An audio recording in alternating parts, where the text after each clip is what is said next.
Later, Sophia opens up about her failed marriage, explaining that despite the divorce, she and Mario managed to stay business partners.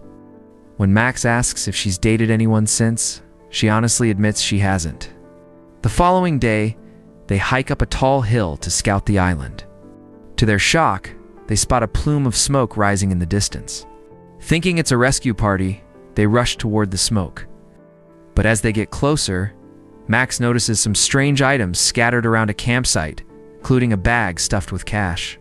Sophia is thrilled to see 3 men in the distance, but Max immediately grabs her and tells her to run. He realizes these men aren't rescuers. They are dangerous pirates using the island as a hideout. They scramble behind the massive roots of a large tree, holding their breath as the pirates walk by. Once the coast is clear, Max comes up with a daring plan. They are going to steal the pirates' boat and escape. They sneak to a higher vantage point to watch the pirates. But their hearts sink as the men board their boat and sail away from the island. With the sun setting, Max and Sophia decide it's too risky to return to the beach, opting to spend the night hidden on top of the hill. Under a canopy of brilliant stars, the two share a deeply vulnerable conversation. Max confesses his lingering fear of meeting the investor in Fiji. He admits he is terrified of failing again and repeating the disaster of his first restaurant. Sophia gently encourages him, revealing that she faced countless failures before her fashion company finally succeeded. Her words give Max the motivation he desperately needs. Caught in the emotional moment, Max confesses his true feelings. He tells Sophia that despite being stranded on a dangerous island, he is actually happy, simply because he is stranded with her.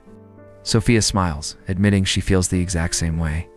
An undeniable romance blossoms between them. But knowing they need to stay focused on survival, they decide to get some sleep. The next morning, the pirates return to the island. Max and Sophia see their chance and make a run for the pirates' boat. But when Max tries to start the engine, it's completely dead. Thinking fast, they jump onto a nearby jet ski instead. The engine roars to life and a wild chase ensues as the furious pirates pursue them. Riding the jet ski, Sophia feels a massive rush of adrenaline. She realizes she hasn't truly lived or enjoyed life in years. She promises herself that if she makes it off this island, she will never let work consume her entire life again. Max, holding on to her, is deeply impressed by her fearless driving. They eventually hit land and sprint into the jungle to escape the pursuing pirates. When they reach a wide river, Max grabs a hanging vine, swings across, and helps Sophia safely to the other side. Thinking they've finally lost their pursuers, Max steps close to Sophia, ready to confess his love again. But the pirates suddenly burst through the trees.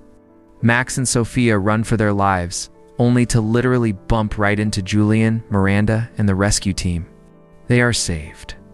But the tension quickly turns into confusion and then hilarious embarrassment. Julian and Miranda explain that the 3 pirates chasing them aren't pirates at all. They are just employees from a nearby luxury resort. The resort hosts a themed treasure hunt for its guests, and the employees were just playing a role. They were chasing Max and Sophia because they thought they were wandering tourists who had trespassed into a restricted area. The pirates had no idea they were chasing the missing plane crash victims. Julian explains that the rescue took so long because Fiji has hundreds of tiny islands. They had no idea which one they had crashed near. Despite the comedic misunderstanding, the bond Max and Sophia formed is very real. After finally arriving safely back in Fiji, Max boldly asks Sophia out on a proper dinner date. Upon landing, Sophia is immediately swarmed by aggressive reporters demanding to know if she is still selling her company. Exhausted but composed, Sophia handles the press with her usual grace. That night, Julian tells Max some great news. The culinary investor is still in Fiji and wants to meet him first thing in the morning. Meanwhile, Sophia receives a call from Mario, who tells her to rest and promises that the board has officially postponed the sale of his shares. But Sophia knows Mario's mind can change at any moment. She urgently needs to secure Fumiko's vote, but there's a problem. Fumiko has already flown to Tokyo. Without hesitating, Miranda charters a private jet for Sophia to fly to Tokyo the very next morning.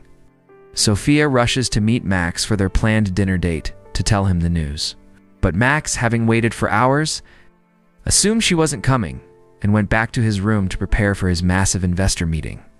The next morning, Sophia heads to the airport, leaving a heartfelt letter for Max to explain her sudden departure.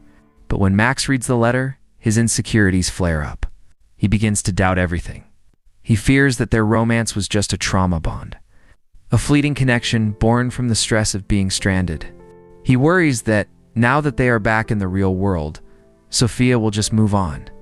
Meanwhile, Miranda mentions to Sophia how incredibly stylish she managed to look even while stranded on a desert island. This sparks a brilliant idea in Sophia's mind for a brand new fashion line.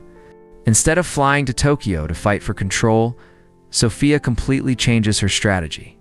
She contacts Mario with a bold new proposal. She wants to pivot and invest in the restaurant business, taking charge of the culinary sector, while promoting Miranda to take over as the CEO of the fashion division. Surprisingly, Mario loves the idea and agrees. At the exact same time, Max is pitching his dream restaurant to the investor. Originally, he planned to pitch a high-end French restaurant, but remembering his life-changing experience surviving on the island with Sophia, Max scraps his original pitch. Instead, he pitches a restaurant with a fully local concept. Utilizing native Fijian ingredients and a management system he developed himself, the investor is absolutely blown away and immediately agrees to fund the project. Time flies by. Max and Sophia eventually reunite, becoming both a romantic couple and unstoppable business partners. 1 year later, their Fijian-inspired restaurant is a massive success. And under Miranda's new leadership, the fashion company has completely rebounded with fresh, exciting new concepts.